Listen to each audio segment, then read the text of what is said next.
Mahigit na 41,000 individual posibleng ilikas sakaling ilagay sa Alert Level 4 ang Bulkang Mayon sa buong mundo. Naharap sa 37 criminal charges si dating US President Donald Trump. Retired Executive RTC Judge Romy Villanueva. Kami po ang inyong tagapagbalita, Romy Villanueva. With former Professor Ben Del Mundo. Romy and Ben at your service. Mondays to Fridays, 7 a.m. to 8:30 a.m. Dito lang sa main source of news and public affairs on air.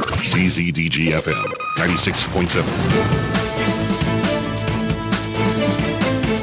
Mula sa newsroom ng DZDG 96.7 Destiny Radio, sumasa inyo ang Balitang Balita.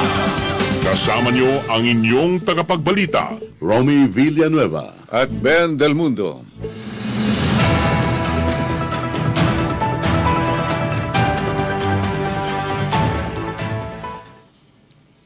Sa ulo ng ating mga balitang balita, talamak na korupsyon sa pamahalaan, isang fashion ayon sa Ombudsman. COMELEC nag-issue ng show cause order sa 102 BSK bets. 286 na baril kumpiskado, 456 arestado sa COMELEC gun ban. Rappler Maria Ressa absuelto sa ikalimang tax evasion case. Presyo ng petrolyo tumaas na naman.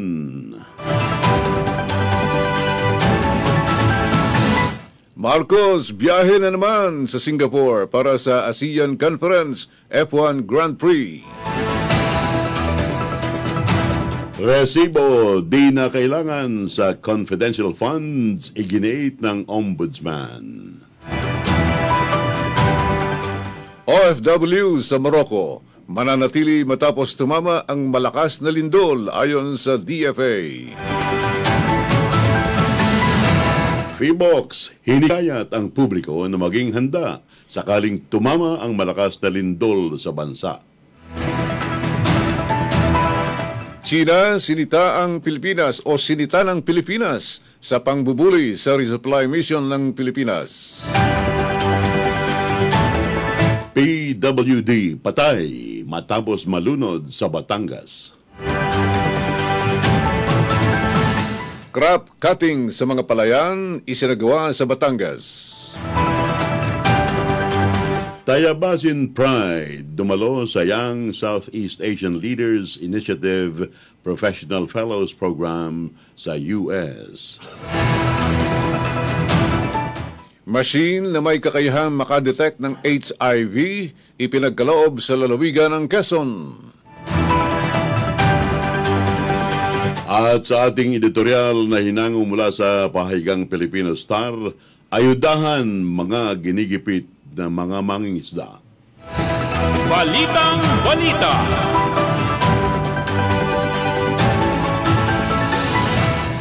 Ngayon sa detalye ng ating mga balitang balita. Nasa sistema na umano sa bansa ang talamak na korupsyon sa mga ahensya ng pamahalaan. Sinabi ni Ombudsman Samuel Martirez sa deliberasyon ng House Committee on Appropriations sa proposed 2024 5.05 billion pesos na budget ng ahensya, isang fashion kapag mapera at sagisag ng kapangyarihan ang mga nasa gobyerno dahil sa korupsyon. Ang Office of the Ombudsman ang nag-iimbestiga sa mga kaso ng graft and corruptions laban sa mga inireklamong mga opisyales ng pamahalaan. Inamin ni Martirez na mahirap sugpuin ang korupsyon. Dagdag pa ni Martirez na panghabang buhay na ang korupsyon kung hindi magiging makadiyos ang mga kabataan sa mga susunod na leader ng ating bansa. Samantala'y ibinungkahi rin ni Martirez sa mga kongresista na buwagin ang Procurement Service Department of Budget and Management matapos itong pag-ugatan ng korupsyon. Ito ay matapos masangkot ang mga opisyalis ng PSDBM sa Family Mess sa pagbili ng mga overpriced personal protective equipments sa kasagsagan ng COVID pandemic. Balitang Balita. Nagpadala ang Commission on Elections o COMELEC ng mga Siokos orders sa 102 kandidato ng barangay at sangguniang kabataan dahil sa premature campaign. Pinagpapaliwanag ng COMELEC ang mga napadalhan ng order ng mga kandidato kung bakit hindi sila dapat madiskwalipika dahil sa maagang pangampanya. Sinabi ni COMELEC Chairperson George Garcia na inatasan na niya ang binuong task force na maghain na ng reklamo para sa disqualification at election offense sa oras na ma-review ang paliwanag ng mga kandidato. Muling iginiit ni Garcia na ang umpisa ng kampanyahan ay mula Oktubre 19 hanggang 28 lamang. Paalala ng COMELEC, bawal ang pangampanya sa social media, pamimigay ng mga items na may halaga, kabilang ang mga bowlers, t-shirts, payong na may pangalan ng kandidato at iba pa. Samantala, umabot na sa 168 petisyon ang natanggap ng COMELEC na may kaugnayan sa BSKE. Balitang Balita. Aabot sa 286 na baril ang nakumpiska at pagkakaaresto ng 456 na gun ban violators simula ng maghain ng Certificates of Candidacy para sa 2023 barangay at sangguniang kabataan elections ayon sa ulat ng PNP. Sa 286 na nakumpiskang baril, 273 ay small firearms at 13 ay light weapons ayon sa report ni Public Information Office Chief Colonel Fajardo.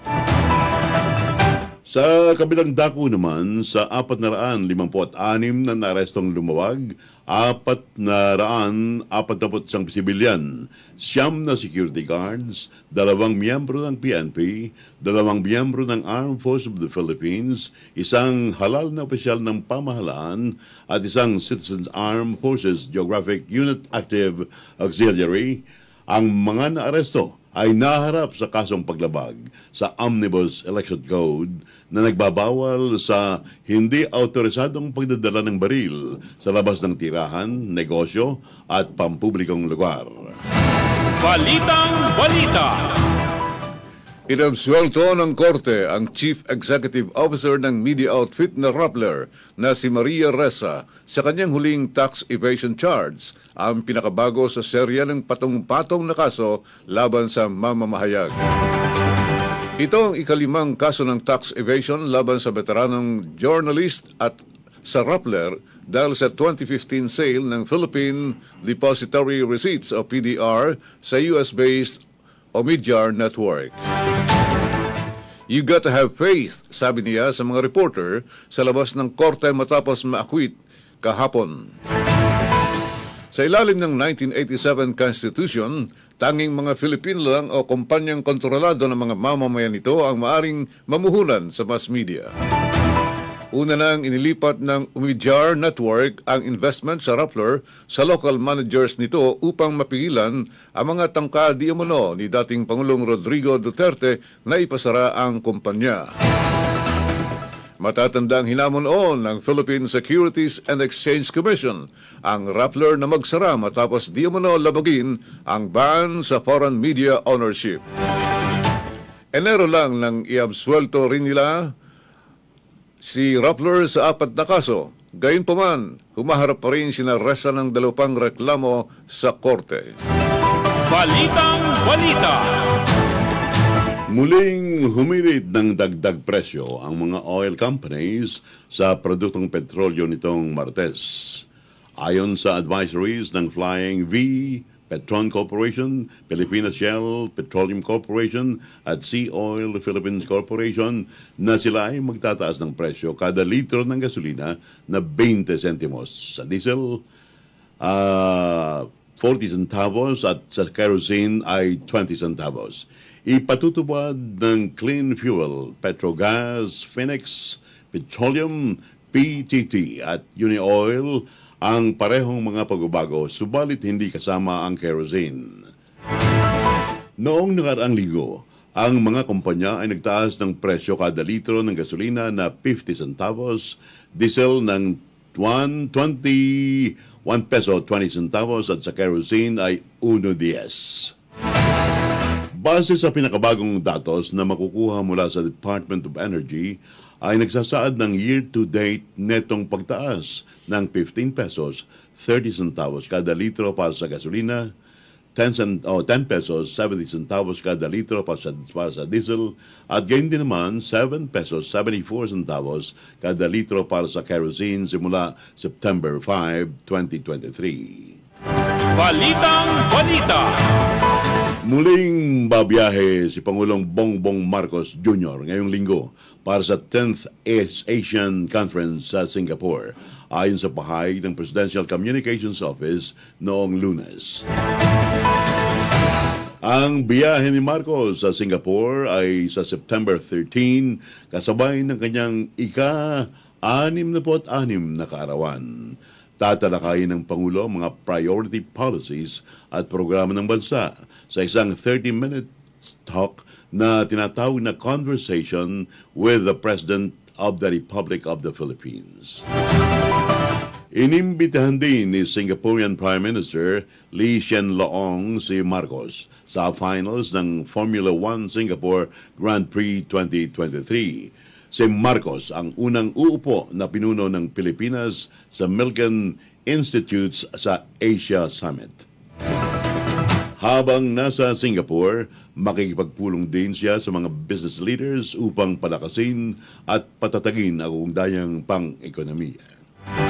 Balitang Balita. Inihayag naman ni Ombudsman Samuel Martires sa budget briefing ng ahensya nitong Lunes, Setyembre 11, na hindi kailangan ng resibo para sa confidential funds. Ito ang sinabi ni Martires bilang tugon kay House Deputy Minority Leader Franz Castro na kritikal na surveillance budget ng pamahalaan. Sinabi ni Castro na sakop ng 2015 Joint Circular ang confidential funds, ngunit sinabi naman ni Martires na walang legal requirements sa pagpapasa ng resibo. Idinagdag pa niya na mahirap para sa intelligence officer na magpasa ng resibo para sa transportasyon, pagkain at iba pang gastusin sa bawat oras na may iimbestigahan silang kaso. Dagdag ni Martires, hindi mahalaga ang resibo. Sa halip ang kailangan ay certification na ginastos ang confidential fund. Aniya, maaring alisin na lamang ng mga mambabatas ang confidential fund ng kanyang opisina kung aabot ito sa hindi pagkakasundo-sundo kung kinakailangan ba ang resibo. Hindi na ipinilit ni Castro ang argumento, ngunit sinabi niya na dapat ay may tamang liquidation. Giit niya, baka sumunod ang lahat ng mga government offices na gumamit na lang ng confidential fund na walang resibo. Sinabi ng Ombudsman na 40 hanggang 45% ng confidential funds ang nagamit ito sa nakalipas na mga taon. Sa katunayan, 18.69 million pesos lamang ang nagamit sa 51 million na confidential fund ng ahensya para sa 2022. Balitang Balita. Mananatili ang mga overseas Filipino workers sa Morocco sa kabila ng malakas na pagtama ng 6.8 magnitude na lindol. Ito ay ayon kay Foreign Affairs Assistant Secretary Paul Cortes. Hindi aniya tulad sa lindol sa Turkey noong Pebrero ng kasalukuyang taon kung saan humiling ng tulong ang mga Pilipino doon sa gobyerno ng Pilipinas para sa kanilang repatriation. Iginiit ng opisyal na handang tumulong ang gobyerno ng Pilipinas sa mga Pilipinong gustong umuwi. Ibinahagi rin ni Asa Cortes na karamihan sa mga Pilipino sa Morocco ay naninirahan at nagtatrabaho sa Rabat bilang mga household worker at blue-collar worker habang nasa 50 na Pinoy ang nasa Marrakesh. Wala namang naiulat ng mga Pilipinong nasawi dahil sa lindol na sa kasalukuyan ay kumitil ng mahigit 2,500 katao. Balitang Balita. Pinayuhan ng Philippine Institute of Volcanology and Seismology ang mga Pilipino na maging handa sa malalakas na lindol matapos tumama ang malakas na magnitude 6.8 na lindol na ikinamatay ng mahigit na 2,000 katao sa Morocco. Naniniwala si Direktor Teresito Bacolcol na mas handa na ang Pilipinas ngayon kumpara noong 20 o 30 years ago na ang nakalipas dahil sa quarterly earthquake drill na inoorganisa ng National Disaster Risk Reduction and Management Council. Sa kabila nito, sinabi ng opisyal na dapat pa ring maghanda ang mga tao sakaling tumama ang malakas na lindol sa bansa. Pinayuhan din ni Bacolcol ang publiko na maghanda ng emergency bag at pagkain na maaaring tumagal ng hindi bababa sa 3 araw.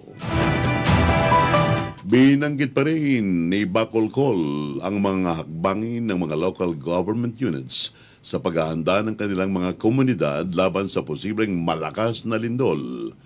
Inihalimbawa ng PhilBox official ang Quezon City Government na patuloy na nagpapaalala sa mga may-ari ng bahay at residenteng apektado ng West Valley Fault na umalis at lumipat sa fault line. Balitang Balita. Sinita ni Department of National Defense Secretary Gilberto Chidoro Jr. ang China Coast Guard dahil sa irresponsableng pag-uugali matapos ang pambubuli sa mga Pinoy na nagsasagawa ng resupply mission sa BRP Sierra Madre sa Ayungin, Seoul noong nakaraang linggo. Nanindigan si Chidoro na magpapatuloy ang muling pagsusumikap sa BRP Sierra Madre at sa detachment nito, bagamat walang water cannoning na naganap sa resupply mission. Sinabi niya na ang mga mapanganib na maniobra ng Chinese vessels laban sa PCG vessels na nag-escort sa 2 resupply boat ay isang malaking paglabag ng maritime safety. Sa kabila nito, sinabi ni Chidoro na patuloy na sasamahan ng Pilipinas ang mga supply boat na sangkot sa RORE o Rotation and Resupply Mission. Balitang Balita. Isang 30 anyos na person with disability o PWD ang nalunod sa dagat sa barangay Lagadlarin, Lobo, Batangas noong linggo ng umaga. Kinilala ng pulisya ang biktima na si Justin Panopio ng Quezon City. Nakita ang bangkay ni Panopio ng isang concerned citizen na lumulutang sa mababaw na bahagi ng dagat noong dakong alas 11 ng umaga. Siya ay dinala sa isang ospital, subalit idineklarang patay. Ayon sa salaysay ng pamilya ng biktima sa polisiya, hindi nila napansin na ito ay lumabas ng resort na kanilang tinutulayan at mag-isang lumangoy sa dagat.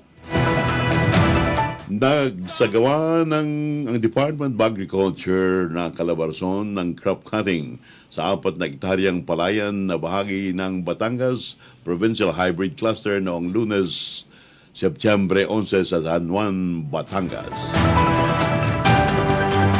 Kumakailan lamang ay sabay-sabay na tinaniman ang mga palayan ng LP534 o Mestizo 80 sa pamagitan ng drone seeding, lipat tanim at sabog tanim. Layunin ng crop cutting na matukoy ang pinakamabisang paraan ng pagtatanim na magbibigay ng mas mataas na ani at kita para sa mga magsasaka. Patuloy namang magtutulungan at makikipag-ugnayan ang DA4A Research Division at RISE Program sa lokal na pamahalaan upang mapunan ang datos na kinakailangan sa pag-aaral. Balitang Balita. Isang tayabasin ang kabahagi ng fellowship mula sa Bureau of Educational and Cultural Affairs ng United States Department of State, American Council for International Education. Si Rafaelia Reyes Potestades ay kasalukuyang dumadalo sa Young Southeast Asian Leaders Initiative Professional Fellows Program mula September hanggang October ng 2023. Ang fellowship ay nagbibigay ng mga pagkakataon sa mga profesional na magkaroon ng practical experience at exposure sa mga pribadong negosyo. Tanggapan ng gobyerno gayon din ang mga non-profitable organizations sa US. Si Elia ay magiging bahagi ng isang prestigious network ng mga batang profesional mula sa 11 bansa sa Southeast Asia. Balitang Balita. Tinanggap ng Quezon Medical Center ang isang Cephide Gen Expert Viral Load Machine na kaloob ng Pilipinas Shell Foundation Incorporated sa ilalim ng Protects Project Program noong Lunes, Setyembre 11. Pinangunahan ni Governor Helen Tan, katuwang sina QMC Chief of Hospital Dr. Jeff Villanueva, Provincial Health Officer Dr. Christine Villaseñor, at Protects Program Area Regional Coordinator Argel Limon ang turnover ceremony. Aabot sa 1.1 million pesos ang halaga ng kagamitan na magpapabilis sa pagtukoy kung may HIV o AIDS ang isang individual.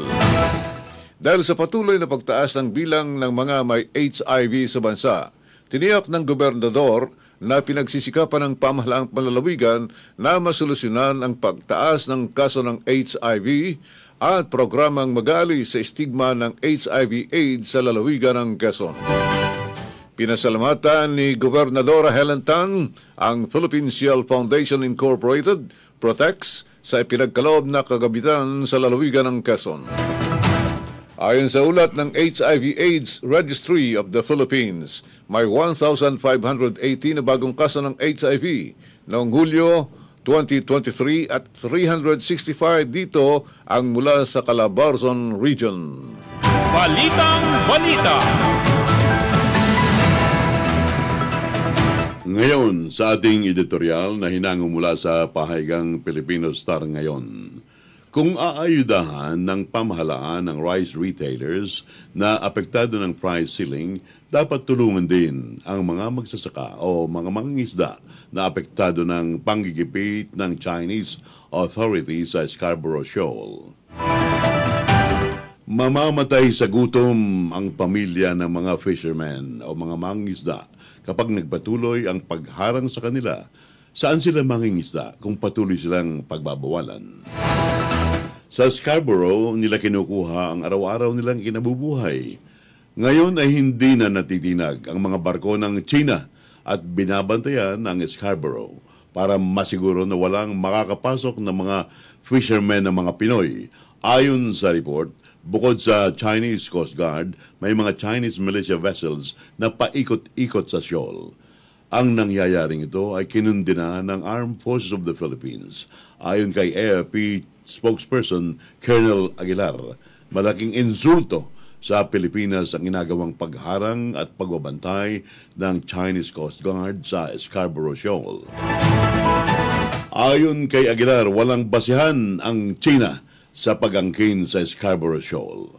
Teritoryo ito ng Pilipinas at nakapaloob sa Exclusive Economic Zone ng Pilipinas. Mariing sinabi ni Aguilar na nakapangihinayang kung mapapasakamay ng China ang Scarborough. Subalit, tingnan daw kung ano ang mga susunod na mangyayari. Hindi sila papayag na ganyan na lang lagi ang gagawin ng China sa mga mangisdang Pinoy. Yan mga kaibigan, ang mga balitang balita na kinalap mula sa newsroom ng DZDG 96.7 ngayong araw ng Miyerkules, 13 sa buwan ng Setyembre. Ang inyong mga tagapagbalita, Romy Villanueva, Ben Del Mundo. Sumainyo ang kalipunan ng mga Balitang Balita. na tinipon ng news team ng DZDG 96.7.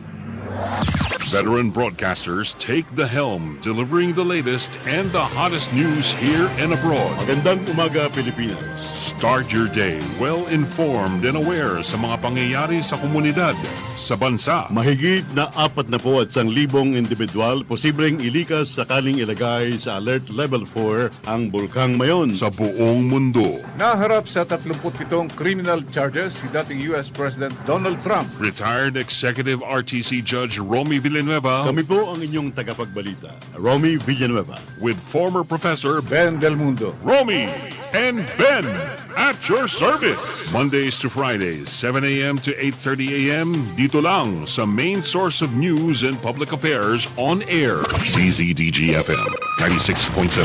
More news, more infotainment, more music, more fun. This is DZDG 96.7. Bilang isang nanay, kailangan malakas ang ating resistensya. Pakinggan si Ate Conching Asinas. Ako si Conchita Asinas ng Tagumpay Nawan, Oriental Mindoro. Ako ay matagal nang nagamit ng produktong Marcafe, Brown Rice Coffee. Bumuti po ang aking pakiramdam, gumanda ang aking ng katawan. Lagi ako ngayong malakas ang resistensya. Gumamit na rin po kayo ng produktong ito at napakaganda po nito. Maayos po ito sa ating kalusugan.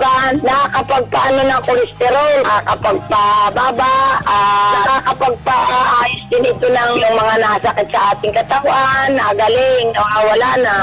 Mabibili na ang Marcafe Brown Rice Coffee Creamy 10-in-1 plus 1 Coffee Mix sa pinakamalapit na grocery, supermarket, butika at drugstores dito sa ating lugar. Your favorite FM station, DZDG 96.7. Ako po si Mayor Lovely Reynoso Ponchoso, bumabati ng congratulations sa DCDG, ang bago nating radio station dito sa lungsod ng Tayabas.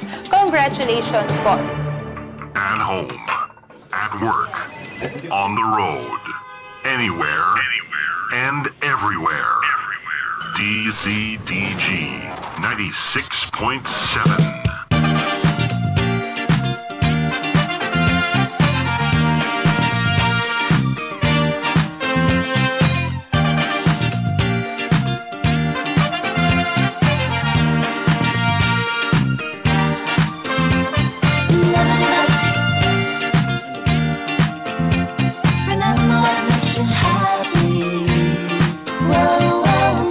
Good morning! Good morning! What a lovely day, pare. Magandang umaga, pare. At sa ating mga listeners, sa ating mga taga-subaybay, sa Romy And Ben at your service.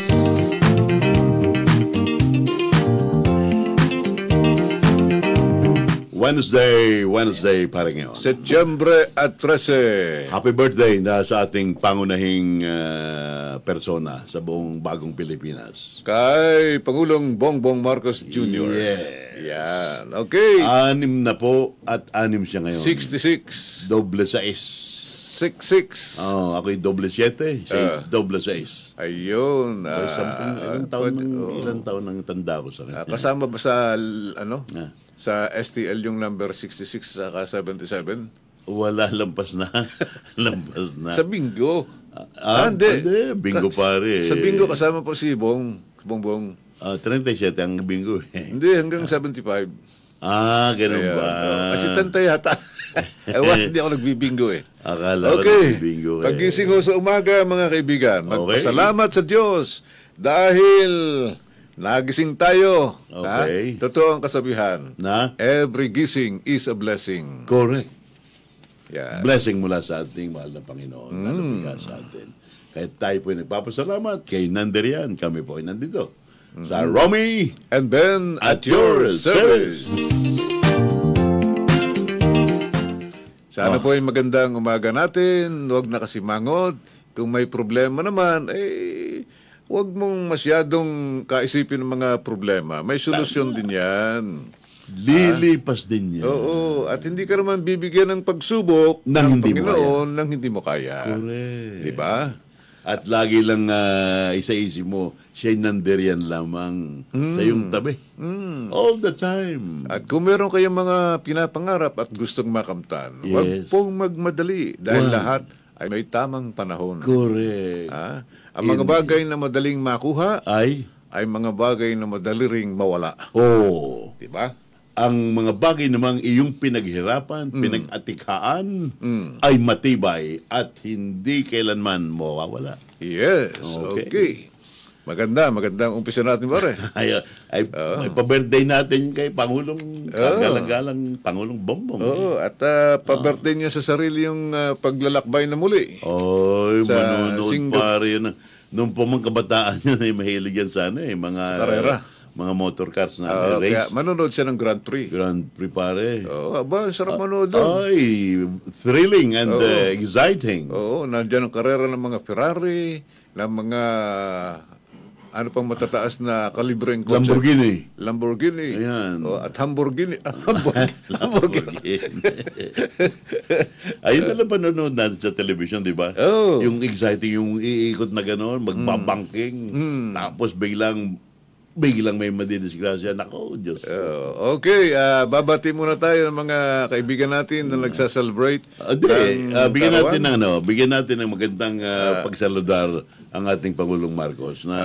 Bukod sa ating Pangulong Marcos, ang ibang nagdiriwang ng kanilang mga kaarawan ngayon ay sila kaibigang Margalio France, o si Franz Margalio. Franz Margalio. Si Franz. Nasa ano ito eh, nasa US ito, kung di ako nagkakamali. Si Geminiano Daniez. Ewan kung kilala mo ito pare. Magandang lalaki yan. Baka kapatid niya ni Marshall, Danyes. Hindi ko alam, pero may isa pang Danyes, si Jimmy Danyes, na nagsaselebrate din ng kanilang kaarawan. Basta't mga Danyes pare, ay malaking lahi yan. Oo, at ang isang napakagandang babae na nagdiriwang ng kanyang kaarawan ngayon ay si Buhay Abara. Buhay. Oo, yung Abara, surname niya ng dalaga pa. Ngayon ay may asawa na, hindi ko alam kung anong apelido. Pero ang family name niya ay Buhay? Abara. Buhay. Yung first name niya ay Buhay. Pag nakita mo yung pare, buhay na buhay yung kagandahan. Yan ay nagtatrabaho sa City Health. Parang naalala ko tuloy yung kinuwento mo sa akin kahapon na si Ivana si Ivana Alawi. Nanood ka na naman pare. Igawa mo kasi. Pinaalala mo sa akin kahapon kagabi. Hindi na sana ako manonood, pero pinaalala mo sa akin eh. Nanood tuloy ako. Hindi lang pati ako, pati si Mrs. Nanood na rin. Sandali. Magandang umaga, Brother John Sromy, Professor Van at your service. Wednesday, God bless you. Thank you, Nini. Marie, good morning po. Lingling Salcede, good morning po. Nandito ngayon ang ating kaibigang Pastor Reese, Ben Villarosa Bico. Wonderful Wednesday verse. Sige, pare, basahin mo. Sinaayos ko lang itong aking Facebook. Okay. Ito sabi, Blessed are the peacemakers, for they will be called children of God. From Matthew 5 verse 9. Very short lang pare ha. Maiksi. Anong ibig sabihin sa Tagalog pare niyan? I-translate mo pare. Para ikaw na at... magaling ka sa Tagalog. Ikaw, interpreter ka sa court ng araw eh. Blessed. Pinagpapala ang peacemakers. Ang mga tagapamayapa. Nagpapakalat, nagpapahayag ng kapayapaan. Sila'y tatawaging mga anak ng Diyos. Yes. Kaya kami mga parang barangay justice, kung tawagin ay lupong tagapamayapa. Tama. Peacemakers. Lupong tagapamayapa. Pagkat sabi nga nitong sa Desiderata, yung kapayapaan ay sa kapayapaan ay may katahimikan. Di ba? Let there be peace on earth and make it. Yun. Let there be peace on earth. Okay. Alas 7:36 na mga kaibigan. Uminom ba kayo? Pagising niyo ngayong umaga, uminom na ba kayo ng tubig? Ako uminom ako basta't ako every morning, right after na pagbangon, 2 glasses of lukewarm water. Yes. Uminom po kayo ng 2 basong maligamgam na tubig paggising niyo bago magalmusal para luminis at maihi ang dumi sa katawan. Maiihi, hindi maihi. Turo ito ng Japanese water therapy pare. Japanese. Oo. Pero yan din ang pinapayo ni Dr. Willie at saka ni Dr. Garrissey. Nanonood ako niyan eh. Pero sabi ni Dr. Willie, kung yung kaya mong init, sige. Huwag lang mainit na mainit sapagkat maapektuhan ng yung lalamunan. Kung sa timbre ng boses mong yan, pare, pag laging naiinitan, yung ano, Lalamunan. yun, pharynx mo, ay baka mamaos ka. Oo. Ha? At pagising niya sa umaga, siyempre, ang una niyong pupuntahan, CR. Ay, natural. Pag upo niyo sa bowl, Oo. kahit yung mga lalaki, uupo kayo sa bowl. Okay. Huwag kayong titindig sa pag-ihi. Oh. Baka inaantok pa kasi. Okay. At bigla kayong mahilo at bumagsak. Ay, tama. Yan. Kasi may tinatawag daw pa rin na micturition syncope. Oh. Mic or mic, ha? Oh. Basta yon MIC. Yun ay scientific ko yun Micturition syncope. Fingo. Kung saan nagko-collapse ang tao habang umiihi. At pwedeng mangyari ito sa inyo. Meron nangyari ganyan. Oo. Meron ganyan. Kaya pagising ko pare, hindi agad ako tumitindig. Nakaupo lang ako sa kapa. Kapulang. Mga 1 minute. Okay. Mga iwan lang yun. 1 minute. Tama na yan. Saka ako pupunta ng CR. Okay. Yan. Akala ko meron ka dyang sound effect eh. Nasaan ba si Sol? Hindi ko ma-adjust itong ating Alas 7:39. Itinuro Talamak sa... na po ang korupsyon sa gobyerno. Hindi na rin po mako-alis. Ay, fashion na raw pare. Uso na eh. Naniniwala ka ba dyan sa ganyan? Ay, nung ako'y magising sa mundo pare, nung ako'y lumitaw sa mundo, nariyan ang korupsyon. Hanggang ngayon nariyan pa din. Ay, pero ito namang, parang di ako humahanga dito kay Martires na ito, Samuel Martires. Ombudsman pa man din ito. Parang, wala siyang katiyakang stand. Sabi, wag na yung resibo. Sabi, kung magkakaroon din lang ng mga argumento, wag na at, abay, ano bang panindigan ito? Biro mo yung pare. Nasa halip daw na ito, fashion na raw ito. Fashion. Parang hinihikayat pa niya, parang, ibang, parang anong tawag doon? May term dyan no? Hindi ko lang maalala Yung hinihikayat niya, na, ayayin na, uso Parang, tinotolerate. he's insinuating. Yes, and tinotolerate niya. Diba? Ay, ganun. magalang pong na-object kami. Na-object kami. Di na Hindi kami pumapayag. Hindi tayo sumasang-ayon sa Sa bagay, ang argumento may dalawang side po yan. Maaari pong maganda rin ang layunin ito. Pero sa ganang amin po, sa Roman Ben, parang ganito Pagkat, sabi niya, isang fashion kapag mapera. At sa gisag ng kapangyarihan ang mga nasa gobyerno dahil sa korupsyon. Yun. Ay, ano na? Oo, at hindi kumikibo pare ang papeles kapag wala ang supporting peso. Iyon. At meron namang iba. Naalala ko merong nagbalita sa akin kahapon sa isang opisina. Aba, ay kung ano-anong requirements bang inihingi? Sa opisinang, ay, alam mo, opisinang pinupuntahan ng maraming mga mamamayan. Para ang isang opisina dito sa lungsod na Lucena ay Dito ang ba yun? City Assessor's Office. Ay, walas. Aba, ay pagka humiling ka, halimbawa yung yung simpleng transaction pare, re-request ka lang ng certified true copy ng tax declaration. Ano ba yung tax declaration? Yan hindi titulo. Hindi. Yan ay simpleng papel na nagpapatunay na nagbabayad ka ng buwis.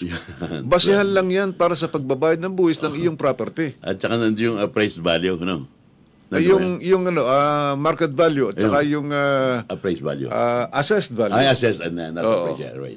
Hindi naman yan titulo. Pag hawak mo ang tax declaration, hindi mo pwedeng ibenta ang iyong property. Walang tatanggap niya sapagkat ang tax declaration is not a proof of ownership. Correct. Ay bakit naman napakadamot niyo mag-issue ng tax declaration? May isang babae dyan pare sa City Assessor's Office. Ay napakahigpit. Kompleto na ang mga requirements. Ang unang requirements pare, dapat may dala kang authorization. Yes. Galing sa may-ari. Na ikaw ay inatasan o ino-authorize ka na mag-request ng papel, dokumento dyan sa City Assessor's Office. Pangalawa, yung Xerox copy ng title, Xerox copy ng lumang tax declaration, Xerox ng iyong ID, Xerox ng ID ng may-ari ng property. Yun lang. Kompleto na. Abay, ayaw ko rin pumayag. Ano pang gusto? Ay gusto pa'y inihingan pa ng affidavit of kinship. Ay maliwanag naman dun sa papeles na ipinakita. Meron kasing extrajudicial settlement pare. Na nakalagay doon ang pangalan ng mga surviving heirs. Yun. At nakalagay din doon yung mga namatay niyang kapatid. At pirmado ng lahat ng mga surviving heirs na nagpapatunay niya sila'y magkakapatid. Yan. Pirmado pare. Ha? Katunay, that will attest to the veracity o yung katotohanan na sila'y magkakapatid. Ay hinihingan pa ba rin ng certificate of kinship? Ano ba namang kalokohan yan? Ay, aling taga-riyan sa City Assessor's Office. Abay, ay, ba't naman kayo ganyan? Ilay hirapan niyo ang mga mamamayan. Ay, di bagat meron tayong arta? Yes, oo. Ano yun? Yung arta pare. Di ba tinatawag na ease in doing business? Yes. Ay, ano yan? Hardship? Ay, hardship ang binibigay pare. Abay, Diyos ko naman. Ay, mabuti yung mga, mababait yung mga nasa Windows, yung kakilala mong si Kambal. Nakakaano. Oo, at saka yung si Roan Paris, mababait yung mga yan Pero yung ale na nakaupo doon sa lamesang nasa likod nila, ay napakahigpit pare. Ewan ko anong gusto niyan. Alas 7:44. Oo, ay meron tayong arta pare, arta. Arta yung anti-red tape. Oo, baka naman gusto i-korta. Hindi arta. Arta? Yung ease of doing business pare, yan ay nakalagay sa Republic Act 11032. Correct. An act promoting ease of doing business Correct. and efficient delivery of government services. Yan. Ngayon, pag humingi ka ng kung ano-ano mga dokumento na hindi naman kailangan at pinahihirapan mo ang tao sa pagkuha ng kanyang hinihiling na dokumento, yan ay paglabag sa ARTA. Yan. Yung Anti-Red Tape Authority. Correct. Yan. Ay baka kayo Civil Service Commission. Alalahanin nyo. Mga civil servants kayo. Ba't nyo pinahihirapan ang mga taong pumupunta dyan sa Assessor's Office? Huwag ganyan. Huwag gano'n. Kaya nga nagkaroon ng ARTA para na magkaroon ng mga various reforms. Doon ay sinasaad pa man din pare dyan sa batas niyan. From 15 days cut off for processing time. Ang bagong batas ay kinat yun.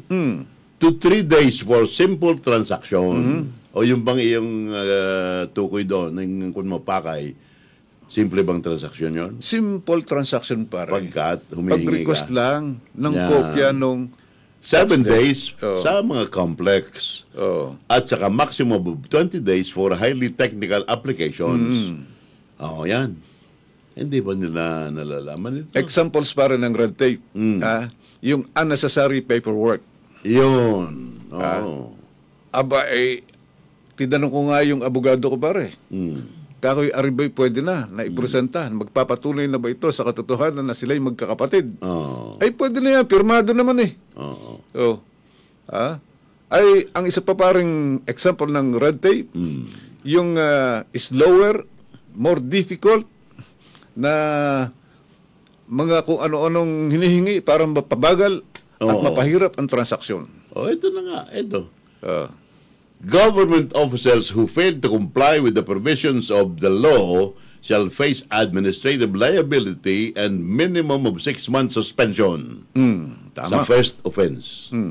And administrative liability and criminal liability or dismissal from service, perpetual disqualification from holding office, and forfeiture of retirement benefits, and imprisonment of 1 to 6 years, and fine of 500,000 pesos. Tama. Up to 2 million sa second offense. Ito mo na yan. Mabigat yan. Baka kayo maparusahan pagka ganyan ang pagtrato nyo sa publiko. Ay, tinatawagan natin ng pansin yung kanilang hepe. Si Mrs. Josephine Ederon. Maria, I forgot the first name, pero meron siyang Josephine Ederon. Okay. Ay, sabihan naman niyo yung tao niyo dyan. Huwag siyang ganun kahigpit at pinahirapan niya mga mamamayan. Paano kung galing pa sa malayong lugar, pare? Magpapabalik-balik. Ayun. Aba, okay ganyan. Hindi na nga is in doing business. Hardship. Hardship na. Hardship na yan. No, ngali-ngali kong Ay, biro mo, nilagyan pa ng ito, napakaganda po mo din titulo. The Ease of Doing Business and Efficient Government Service Delivery Act of 2018. Maliwanag po yan, maliwanag. Ang red tape, pare, yung excessive regulation or rigid conformity to formal rules that is considered redundant and hinders or prevents action or decision making. Yan. Ay pinaliwanag ko na lahat. Ayaw pa rin maniwala. Ay ano bang gusto ninyo? Ay ako ba yan? Wala akong personality, pare. Ay, bueno. Ay, simpleng tao lang. Bueno, pare. Uminom ko muna ng Losartan. High blood, pare, yung babaeng yan eh. Ay, sa susunod, babanggitin ko ng pangalan yan. Oo. Hindi na muna. Basta, wala. Sabi niya, sasabihin na, hindi naman ako yun eh. Okay, 12 sandali bago sumapit ang ikawalo ng umagang mainit ang ulo. Romy and Ben at your service. Huwag ka ganyan. Ay kahapon, pare, hinahanap ko yung ating kaibigang si Attorney Euclides Parves eh. Siyang nasa legal eh. Ay kung nakakausap ko yon, hindi siya papayag na ganong sistema diyan sa assessor's office. Nasaan ba yung chief legal ng ano? Nagbabakasyon, pare. Ng 2 linggo daw. Hinahanap ko rin si Administrator Alcala. June Alcala. Si June, ay wala sa opisina. Hinahanap ko rin si Mayor Mark. Si Kuya Mark Alcala. Ay may pinupundahan daw na ano. Busy yun. Busy rin, sana naman ay sana ho'y mabigyan pansin nyo. Doon sa Ali. Bisitahin nyo yung Ali. City Assessor's Office. Okay. Bueno, ay ito bang si Martirez ay pag-usapan natin yan? Bukas na lang kaya ito. Nakakainit ang ulo itong kanyang sinasabing ito. Ay biro mo, nung humarap sa Kongreso, pare, sabi niya, I want to suggest that the general provisions of the General Appropriations Act on publication of audit observation memorandum be removed. Pagkat sabi niya, ay confusing daw. Pagkat yung tao daw na a person who reads that there is an audit observation memorandum that this, na sasabi rin ng little issue ng 10 million peso project, ay pag inireport daw ay napiperceive na meron daw kickbacks, may korupsyon. At ito ay kanyang ikinorelate doon sa sinabi ng nagdaang Pangulong Digong Duterte, na sabi ni Digong, corruption by perception. Corruption by perception. Perception po ba yung namumulaga na sa akin? Katakot-takot naman. Perception ba? Corruption by perception. Ibig sabihin sa hinuha mo lamang nabubuhay na may korupsyon, ay ito na nga mismong periodiko ng araw-araw na binabalita yung korupsyon yan. Tapos wag na raw di-resibo. Wag nang hihingi na resibo. Aba, magagalit ang BIR. Yun na nga. Paano kung makakakolekta ng buwis niya kung hindi ka hihingi na resibo? Yun na nga At saka, ay talagang maganda ka tinihigpitan ng ng Commission on Audit Pagkat pag ito namang Commission on Audit ay nung mga unang mga panahon, ay ito naman ang pinagbibintakan itong ahensyang ito ng gobyerno. Ay nun naman sila kumikilos ng talagang sang-ayon sa batas, ay sila naman ngayon ay sabi, wag na kayong kung ano pang hinihingi. Yun. Ano hinihingi? Sabi, when a case is filed before the ombudsman and we dismiss it, sasabihin nila ay nasuhulan daw. Yun ang sabi nitong si Martirez na ito. Akala ko itong Martirez na ito si Yoyong Martirez. Basketballista. Basketballista ba yun? Yan. Bueno, bukas ataduhin natin pare yan. Oo. Yung iba naman, yung masaya naman. Miyerkules ngayon pare. Oo nga. Kaya lang kahapon talaga minit ang ulo ko eh. Oo. Ay, marami akong nakausap pare. Okay. Ang isang nakausap ko, taga-register of deeds, sabi niya, ay talaga pong ganyan yung babaeng yan. Ay. Hindi yata marunong yan eh. Hindi nakakaintindi. No? Okay. At yung ibang nagtatransaksyon pare, nakakausap ko rin. Ay, ganun din kasaklap ang sinapit nila. Ay, patawarin natin sila. Oo. Ay, patatawarin ko yan. Basta aayusin lang niya ang trabaho niya. Pinatatawa na po kayo. Nasa government kayo eh. Di ayusin niyo yung serbisyo niyo. Yan. Okay. Sa kabila ng mga gun ban pare, ang dami pa rin nahuhuli. Ay, yes. Oo, maraming mga pasaway. 441 civilians, 456 na aresto lumabag sa gun ban. Siyam ang security guard, 2 miyembro ng PNP, 2 miyembro ng Armed Forces, isang opisyal ng gobyerno. Naku. Okay, tama na yan. Ano ba yan? Hindi naman sila exempted. Ay, Kung gusto niyo magdala ng baril, hihingi kayo ng exemption sa COMELEC. Dito sa lalawigan ng Quezon, diyan po kayo pupunta sa Provincial COMELEC Officer. Pero dapat justifiable ang reason para mabigyan kayo ng exemption. Pare, batiin mo na yung mga babatiin mo na birthday para lumamig ang ulo mo. Nabati ko na pare. Nabati mo Oo, ang hindi lang na ipi-play yung ating birthday song. Nasaan ba si birthday? Ayun si Son. Oo. Son, pa-birthday ka nga dyan. At birthday mo po. Kahapon birthday mo. Hanggang ngayon, birthday mo pa din. Oo, ang isa pa. Happy birthday to you. Yes. Happy birthday to you. Happy birthday. Ison and Jamie Cham. Happy birthday to you. Happy birthday to you. Happy birthday to you. Happy birthday. Bongbong Marcos. Happy birthday to you. Buhay Abara. Okay. Pare, Yan po. binabati ko si Jackie. Jackie? Hindi si Jackie Chan ha. Okay. Si Jackie Kataag. Okay. Kasi dinalang kami pare ng danggit. Oy, sarap. Sarap yan. no, lalo't Sa may champurado, almusal, no? pare. Oo. Sa almusal. Ay, tayo na may nakikiramay pare. Sa ating kaibigan at kasamahang si Loli Potes. Sa bakit? pagpanaw ng kanyang butihing kabiyak na si ex-mayor Rodi Potes ng Infanta Quezon. Infanta? Yes. Aba, kaibigan niya ng aking misis. Kahapon inatake siya. Kahapon umaga, mga 6:30. Kahapon lang. Oo. Ngayon nakaburo lang kanyang labi doon sa Alaala Funeral Homes, diyan sa Dalahican Road. Dalahican Road. At ngayon ngang alas 9 ng umaga, meron kaming gagawing service. Okay. Kaya pagkatapos pa rin ng program ko, sisibat na agad ako. Okay. At medyo malayo-layo pa yung Dalahican eh. Oo. Ay kami nakikiramay po kay Ginang Loli Potes. Abay, mabait nating kaibigan yan. Aktibo sa Sur Optimist. Yes, at saka sa Girl Scout. Yes, oo. Kanyang kanyang pinaglalaban ang kapakanan ng Girl Scout dito sa Quezon. Ay ang ating kaibigang namayapa na si Rodi Potes ay dati pong ama ng bayan ng Infanta. Yes, oo. Yan. At sila'y namalagi na, after his term pare, namalagi na sa Lucena, Yes. diyan sa Calmar.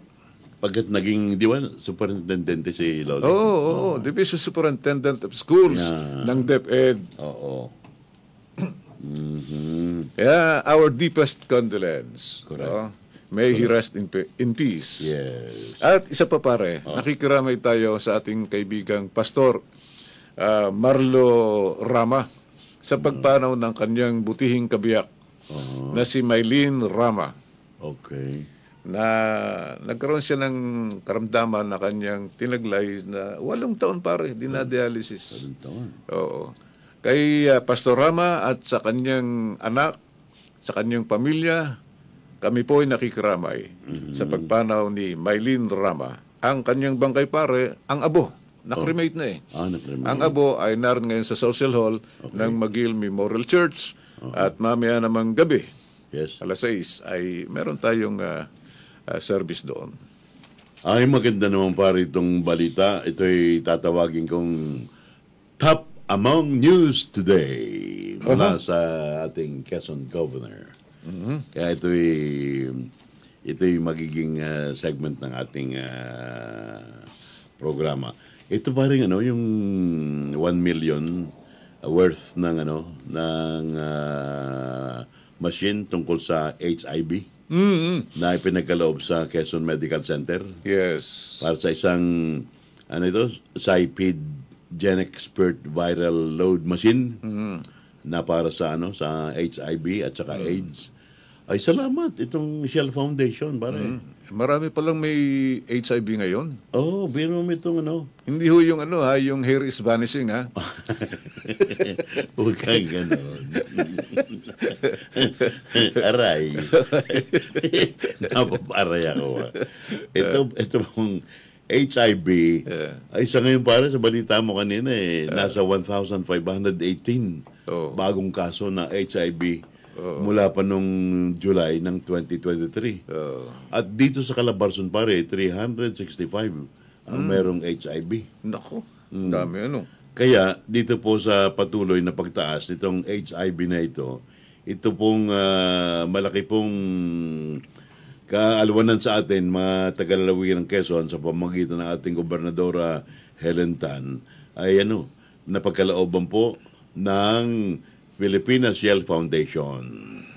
Kahit ang Shell ay tumataas ang presyo, okay lang.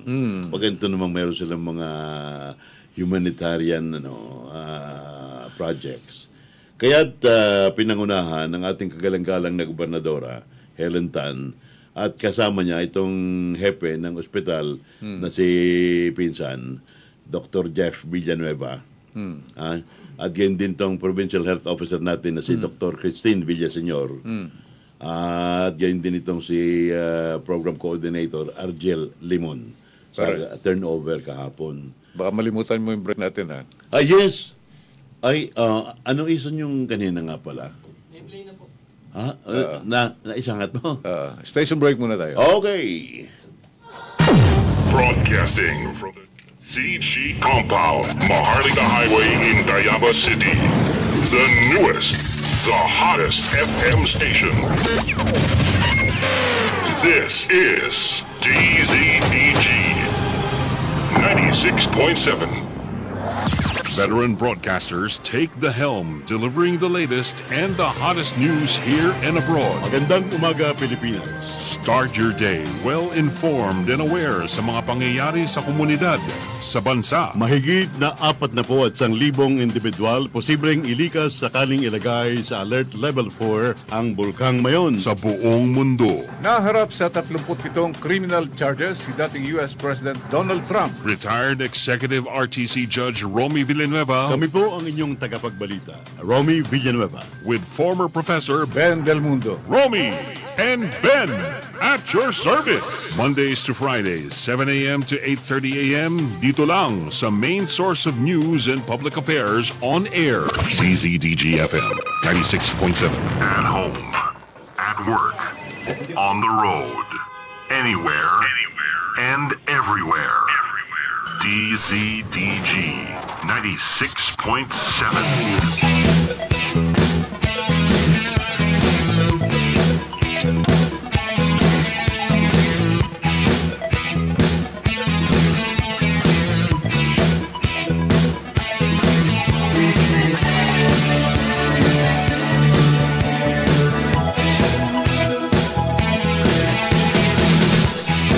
Alright, nagbabalik po ang Romy and Ben.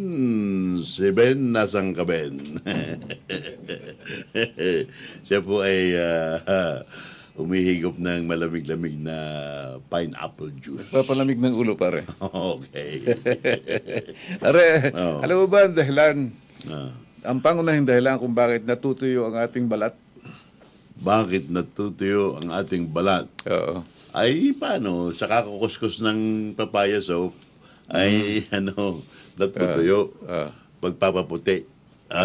Tama ba Hindi. yung sagot ko? Hindi. Mali pala. Ang pangunahing dahilan kung bakit natutuyo ang ating balat Oh. ay tuwalya. Ay, tama. Wala ba yung wing. Hindi ko makuha eh. Nako, yung ating... Towel. Towel. Di ba, naligo ka. Oh. Magpapatuyo ka ng balat mo, di gamit mo yung tuwalya. Ayun. Yun ang pangunahing dahilan. Tama. Pero sang-ayon kay Doktor, itong asawa ni Dr. Willie Ong. Willie Ong nga ba yun? Ano nga pangalan? Hindi Di ba alam mo? hindi ko kilala yun. Sabi niya, pag kayo, di bagong paligo, shower, ang pagpupunas, wag naman yung talagang, diin na diin. Yung kung lamang daw, parang dinidigpay mo lamang. Nang sa ganun, hindi na masyadong tuyo-tuyo. Oo. At pare, sa loob ng isang kwarto, pag napansin mong maraming alikabok, Yes. ang dahilan nun, maraming natatanggal na libag sa iyong balat. Yun ang Okay, sige. nagsisilbing alikabok. Merong findings pare na, alam mo ba na ang balat natin yan ay talaga nagpapalit yan. Oo. Nagpapalit. Tama. Okay no. Kung nagpapalit, ay bakit naman yung maitim hindi pumuti-puti? Ay, talaga maitim yun. Sagad sa buto yun.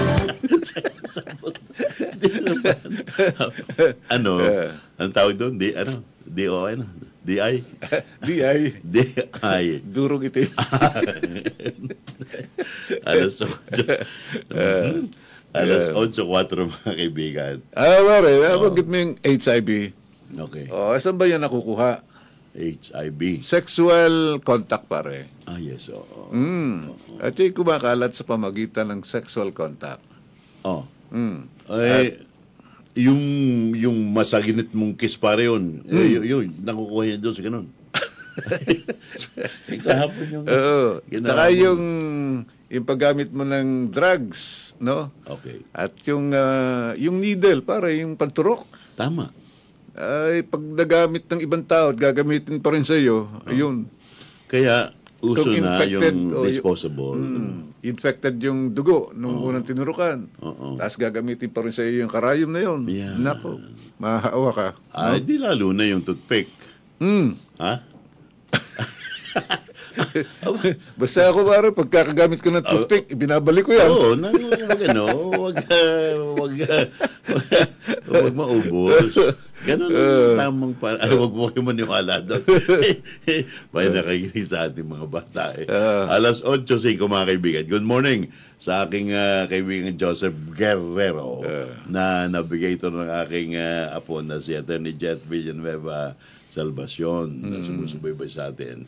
Kay Patrick Casareo, tsak natawang-tawa na naman si Patrick ngayon. Alam mo ba tuwing umuwi ako, sabi, ako yung sinisigawan na, Judge Rame, itong gantong kwento. Sabi ko siya nga, nakikinig ito. At siyempre, nadagdagan pa nitong si may bakery diyan sa bungad ng Better Living, si Hill. Mag-asawa sila. Pumasyal sa akin kagabi. Ayun, nakikinig sila sa atin sa DZDG 96.7 FM. At live ho kami sa Facebook at gayon din sa YouTube. Alam mo bang nakikinig din sa atin ng kumpare nating Ray Calayan Jr.? Si Paring Ray. At saka kanyang Si magandang Vicky. may bahay, si Vicky. Maring Vicky. Si Ate Vicky. Good morning. Gayon din naman si Nestor Marquez. Si Nestor, masarap na ang pandesal para doon. Doon sa May Mount Carmel. Ganda ng misis niya. Ang masarap doon pare yung malunggay. Malunggay. Parang kang masyadong kakain ng malunggay. Bakit? Magiging kang malunggay. Malunggay. Parang, ano raw ang nagsisimula sa letter E at natatapos sa letter E? Nagsisimula sa letter E. At natatapos sa letter E. Ay, And madali. only has one letter in it. Ha? Only one letter. Only one letter. It starts with an E and it ends with an E. And only has one letter. So, hindi pwede yung elite. Hindi. Elite. E sa simula. E doon sa ano. Mali, ano? Ay, sirit na tayo. Naalala ko tuloy si Adrian Villaruel na nanalo sa atin. Abay, 100 panalo, no? 185 na ngayon. Sabi naman niya, hindi niya kukunin agad. Parang lumalaki ng lumalaki. Sabi sa akin ni Mrs., baka magalit na sa'yo si Adrian Villaruel. Adrian, ikaw ngayon, mag-message sa amin. Huwag kang magagalit at yun yung pa-style namin ni Paring Ben eh. Nang sa ganun, darating ang Christmas, mas malaki ang iyong matatanggap. Meron ko pang sticker na DJ na anong tawag dito yung kumikisap na sticker? Luminous. Luminous. Reflectorized. Reflectorized. Meron pang t-shirt. Meron pang umbrella. Kita mo na yan. Yeah. Kaya sa mga susunod ho naming mga pag-games o palaro dito, pag nasagot yung mga tanong, ay maswerte kayo. Meron kayong matatanggap. Pag kukunin nyo kagad, ay yung face value lamang. Samantalang pag pinatagal-tagal, may interest. Saan ka nakakita ang kanyang Parang time deposit pare. Yes. Dito lamang yan sa Romy and Ben. Pare. At your service. Pare, ito na ang sagot. Sige. Doon sa tanong na, what starts with an E and ends with an E and only has one letter? Sirit, pare. Ang sagot, pare, envelope. Envelope? Yes, Bakit? Aba, E. E? Ang simula. Ang katapos ay letter E. Tapos isang sulat lang ang naroon. Ay, tama. Hindi ko naman sinabing letra eh. Letter E. Sisimula sa letter E. At natatapos sa letter E. At may isa lang letter. Sa loob. Sa loob. Isang sulat. Envelope. Tama. Sumagot po pala Sir Manny, envelope daw. Sino Manny? Sino Manny? Sir Manny. Manny. Pagsuyuin. Birthday niya sa On the 18th. 18th. Para pakasaksak mo naman itong kaya pala hindi tumutunog eh. Yung jack hindi nakasaksak eh. Ano po man din eh. Aba, tumawag sa'yo si Manny, panalo pare. Abi, nasagot ko na Ay, nasagot na kasi. Kasalanan ni Ison. Ay, kung bakit kasi yung natin, yung telepono natin eh. Ay, may 100 sana si Manny. May 100. Swerte, birthday pa man din. Ayan. Yan mga kaibigan, yan ang this is the uniqueness of this program. Pag nanalo ka, hindi kararakang ibibigay sa'yo. Bakit? Gustong lumaki-laki. Pagkas ang premyo. Pagkas. Kaya, Adrian Villaruel, mag-text ka sa amin at sabihin mong sumasang-ayon ka sa aming prosedimiento ng pa-contest namin din eh. Wala kang makikitang ganyang pa-contest sa ibang mga radyo. Para sa Singapore. Okay. Papunta ron si Pangulong Bongbong, manunod ng Grand Prix. Kailang biyahe na ba niya yun? Ay, ko na siguro mga pang-labing-6 na pare. Hindi na mahal. Dami na, no? Mga 16 na yan. Pagkat yung kahuli-huli yan, papunta siya sa Amerika noon. Ay, ko na, pang-13 na yun. Ang laki nang nagagastos ng bayan natin sa mga biyaheng ganyan. Ang kanya namang kanya katwiran ay may mga investment bags naman akong nadadala pabalik sa Pilipinas. Sa bagay. Okay, Singapore. Kung saan tayo manonood ng Grand Prix. Yan. Sa Singapore daw pare, pag ikaw ay sumapit sa edad na 21. Malapit na ako doon. Automatically. Sa Amerika noon. Ay ko na, panlabinta. 21. Malapit na ako doon. Bakit yun? Automatically. Sa Amerika noon, bakit nagkakaganoon? Ay ko na, panlabinta. Tika. Ito. Yan. Okay. Malakas kasi yung audio nitong iPhone. hindi binaba ni isa. Okay. Sa Singapore, pagsapit nyo ng edad na 21, you are automatically registered as an organ donor. Mandatory? Oo. Abay, tinan mo yan. Yan. At Hindi naman. mandatory pare. Hindi naman. Pwede kang tumanggi. Okay, Ha? sige. You can opt not, Mhm. but you may not want to. Two?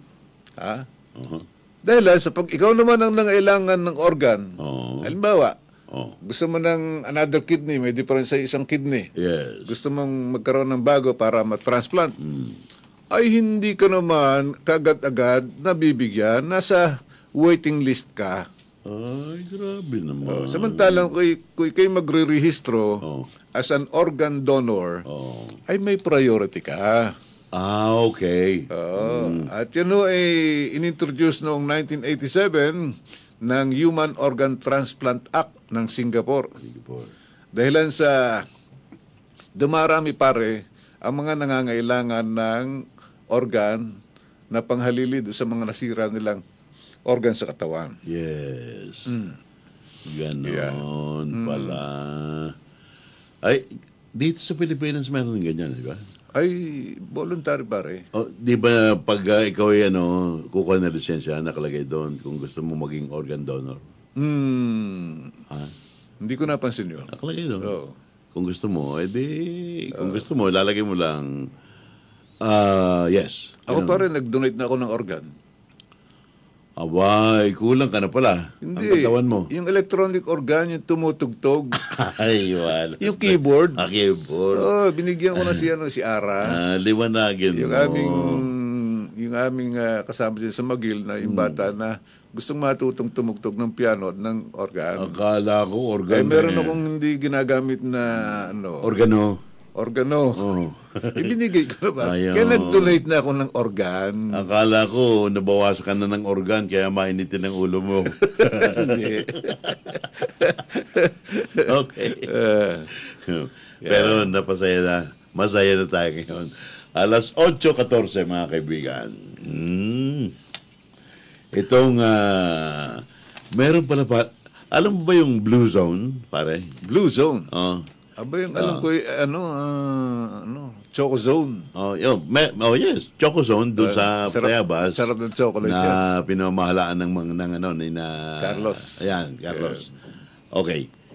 Ano ba itong Blue Zone, pare? Ano yan? Itong Blue Zone ay ito ang sabi, Secrets of the Blue Zones just came out sa Netflix, pare. Ito yung libro. Hindi mo ba ito yung nakalampas sa yung pag-aaral? Ano yan? Itong Blue Zones, Lessons for Living Longer, from people who have lived the longest. Hindi ko nabasa yun pare. Kasi ang tinuturo ko nun ay financial management. Ibang libro yung binabasa ko. Akala ko nadaanan mo sa pag-research mo. Pagkat sa Sardinia, Italy, ay ito kasing Blue Zone pa rin yun sa mga gusto mong tumanda. Ay meron kang yung nakalagay, Recipe for Living Longer. Kaya pala, ang pag gusto mong buhay ng mabahaba, itong mga Okinawans, mga Japanese ito, ay na-survive nila ang digmaan, 2 digmaang pandaigdig, sa pamamagitan lamang ng kamote. Ang kinakain nila. Samantalang itong mga centenarians na mga Nicoyans, ay ang kinakain lamang pare kalabasa at mais. Sila ay umabot sa edad na 70 hanggang sa halos 100 taon. Kaya itong sa longevity aspect ay talagang they eat good carbs like good carbohydrates. Vegetable soup. At saka itong pagmamanage ng stress pare, para numero 1 pala ito. Na makontrol mo ang iyong stress, ikaw ay tatanda ka, ibig sabihin nahahaba ang buhay mo. Yung stress kasi nakakapagpaikli ng buhay yan. Yan. Tapos lagi kang nakakunot ang mukha mo hindi maipinta ang itsura. Pagkatapos papasok ka sa isang opisina ng kung ano-ano, unreasonable yung mga pinaghihingi. Oo. Ba't sinangat ko na naman yun? Oo.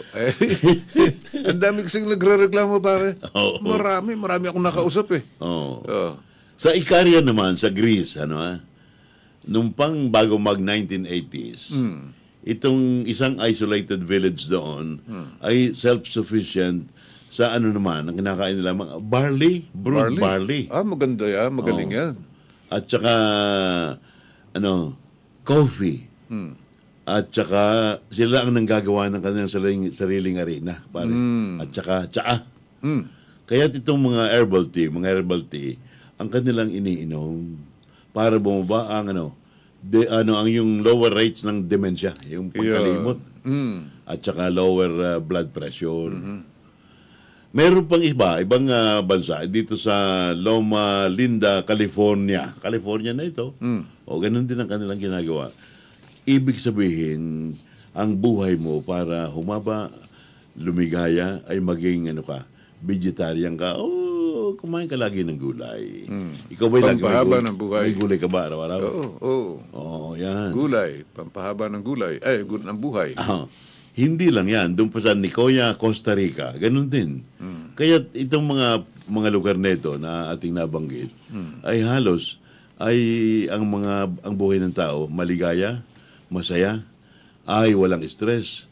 Ang kanilang life expectancy ay umabot ng mahabang panahon. Kung gusto mong lumigaya, pare, ay uminom ka ng tsaa. Okay. Pampahaba talaga ng buhay. Ito may mga Japanese. Mahaba ang buhay. Ay, yung palang kalabasa, hindi lang pala pampalinaw ng mata. Ay, yan ang ulam ko kahapon. Pampahaba pa ng buhay. Pampahaba. Oo. Kaya dyan sa palaisdaan, tama yan. Lagi itong may kalabasang yung matamis. Pero pampababa ng grado. Ay pagka ikay mag-aaral at nakakuha ka ng gradong kalabasa, bagsakan. Kalabasa. Di ba? Okay, parang wala si Olan ngayon. Alas 8:19 na, wala pa si Olan. Wala. Okay, pare. Ito, para sa mga lalaki na mahilig sa chicks. Mahilig sa chicks? Yung manok? Ang sulat, pare, kabit-kabit. Yes. Okay. Mahilig sa chicks. Pag ang sulat niya kabit-kabit, ay, babaero daw yun. Hinulaan mo na naman, ha? Ano nga yung sabi mo? Pag ang tawa mo ay he. Anong ibig sabihin nun? Mahilig ka sa chicks. Sa chicks. Pag ha. Matalino ka. Yun. Ay, pag sinabi ka namang chick boy, mahilig ka sa chicks, mahilig ka pa rin sa boy. Bumabati naman. Akin nga palang binabati ang grupo ng aking misis. Papunta silang Tagaytay kasama ang mga kakaibigan niya na sa Sur Optimist. Abay, ingat kayo dun sa sa smoke fog nung Bulkang Taal. Ay, di ba binalita natin kahapon, maraming estudyanteng nahilo. Pagkat ang daan papuntang Tagaytay ay halos kalapit na ng kalapit na ng Taal yan. Na-oversee mo yung Taal volcano. Mag-face mask kayo. Okay. Para sigurado. Kasi ang daming nahilo, sumakit ang tiyan, nagsuka, at nadala sa ospital. Oo. Ganong parang usok o fog na gagaling sa Taal Volcano. Okay. Well, para sa Cebu. Kaya sinabi ko yung... Cebu? Kaya binanggit ko yung mga babaero eh. Isang 47 anyos na dating overseas Filipino worker. Yes. At ang kanyang 21-year-old na girlfriend. Batang-bata. 21? Oo. Ay naaresto pare sa loob ng kanilang bahay. O sa bahay ng babae. Ang nakakita yung asawa ng lalaki. Yan, nahuli sila. Ito sa Mandawi City. Mandawi City. Ay kaya humingi ng tulong sa pulis para yung misis. Okay. Para mahuli. Nalaman yung kanyang asawa ay nasa bahay ng kanyang yung kabit. Ay di kumuha siya ng pulis. Yes. At immediately nagtungo ang mga pulis doon sa bahay ng babae, kasama yung Women and Children Protection Desk, Yes. para samahan yung complainant doon sa bahay ng kabit. Oh. Nang dumating ang mga pulis, natagpuan nila yung lalaki at yung babae nasa loob ng isang silid Ay, nako. at magkayakap. Ay, Magkayakap buong gabi, magkasama. Ayan. May kantang gano'n eh. Nandiyan na ba yung sound effects mo? Wala pa. Now, sabi ng babae, matagal na niyang minamatyagan itong kanyang asawa. Oh. Alam mo ba rin yung kutob ng babae, napakalakas. Kung tawagin niya intuition. Oo. Ba't alam mo yan? Ay, alam mo naman eh. Alam mo naman eh. Matalino misis ko eh.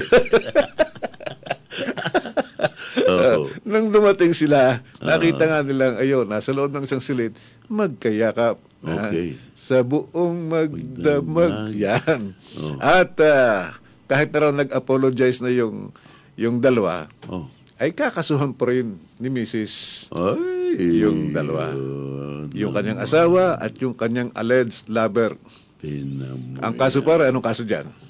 Abay, marami. Concubinage. Ay, hindi. Ay, bueno. Pangangalunya. Oo, yan Diba? Ang concubinage, dapat merong, kumbagay, scandalous circumstances. Ayun na nga magkayakap nga pare. Ay, kaso, yun, dapat naretratuhan niya yun. Ay, meron yung pihado. Meron din. Pagkat meron siyang dalang daming camera. cellphone ngayon eh. Ay, nako naman. Huli ka. Huli ka. Ay, nako. Ay, kawawa naman si lalaki. Ano yung moral sa istorya mo? Moral? Ano ang moral? Yan ang leksyon. Ay, stick to one. Yan ang dapat. Yan. Oh, no! Okay. Ayaw pumayag. Nasaan yun? Ayaw pumayag. Ayaw. Ba't ganyan? Kasi nga pag-iisa pare, monotonous. Sabi nga may nagbiro, maganda rin yung dalawa, ang yung minamahal. Dalawa. Kasi pagalit yung isa, okay, meron ka pang pangalawa na paglalambingan. Merong reserva. Ang problema, pag sila'y parehong galit, ay saka mo marirealize na dapat daw pala 3. Aba. Oh, no!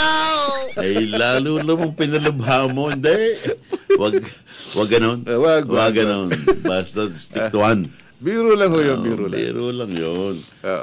Pag ganyan ka ng ganyan, katulad dito, di ba't ibinilita natin na yung presidente ng softball team ng Barcelona, itong Spanish Football Federation President na si Luis Rubiales, yung nanghalik doon sa isang player ng football, ng babae, na dahil sa kanyang katuwaan, sabi niya, consensual yung pag-kiss niya. Ay, ganito ang pagkakahalik, pare. Yan! Paano ka na?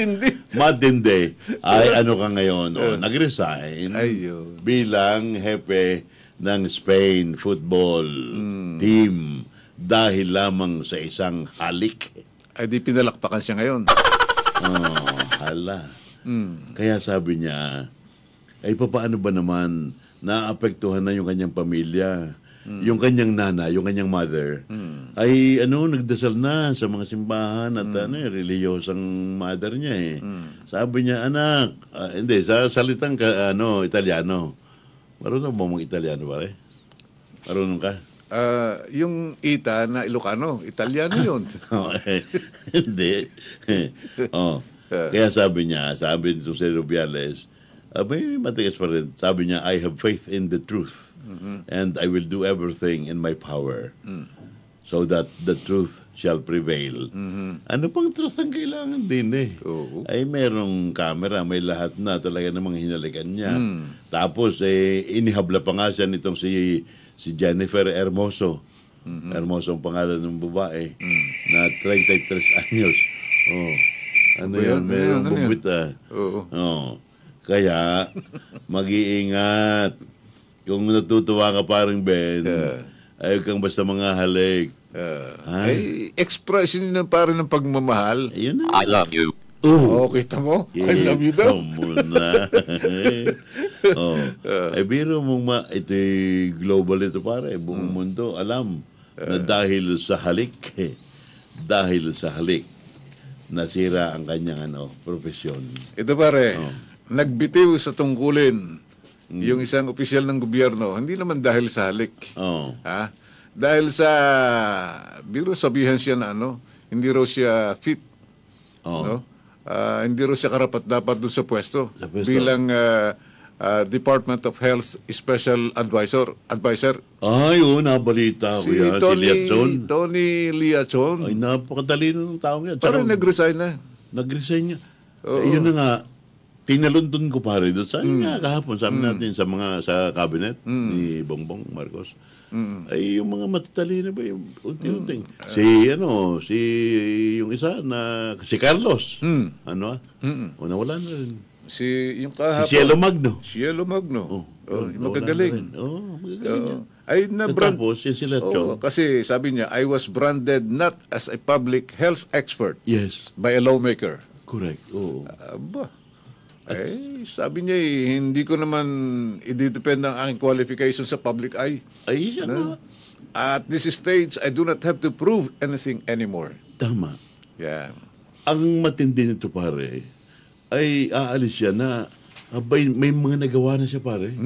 Na yung proyektong yun ay hinihingi nervos ayun, nandun na. Nakasumiti na. Ang nag-question sa kanya pare, si Garin. Yan. Si Janet Garin. Garin nakatalo niya. Dating DOH secretary. At kinwestiyon yung kanyang expertise. Yan. At itong si Dr. Herbosa naman ay kaibigan niya. Kaya siya nainganyo na pumasok sa administrasyon. Subalit dahil nga niyan, sabi niya, alis na lang ako. Ay yung pamanding ginawa niya, pro bono raw. Ay samantalang katakot-takot na gabit araw, niresearch niya yun. Awan ko, hindi lang sinabi kung anong proyekto. Sabi niya, it's tough working with the system that when your ideas are not welcome, yes, and when powerful people attack, you unprovoked. Yan. Kita mo na. Bueno, baka tayo'y pare, lalampas na naman. Makick out na. Tayo magpaalam na. Okay. Araw ng Miyerkules, tayo po ay nasiyahan at nakapagpahayag tayo ng ating damdamin. Nakapagpasigla tayo habang kayo po ay nag-aalmusal. Ito po ang inyong kaibigan, Romy Villanueva. At ito naman ang inyong lingkod, Ben Del Mundo. Nagpapasalamat po hanggang bukas sa ating Romy and Ben at your service sa DCDG 96.7. Tandaan nyo, ang araw na ito ay para sa inyo. At huwag niyong kalilimutan, pag ang magkakaibigan ay tumatawa ng sama-sama, they stay together, they laugh together. Yes. Ben Del Mundo po, ang lalaking hindi mahirap mahalin. At sa panig ko po naman, ang lalaking nananatiling nagmamahal.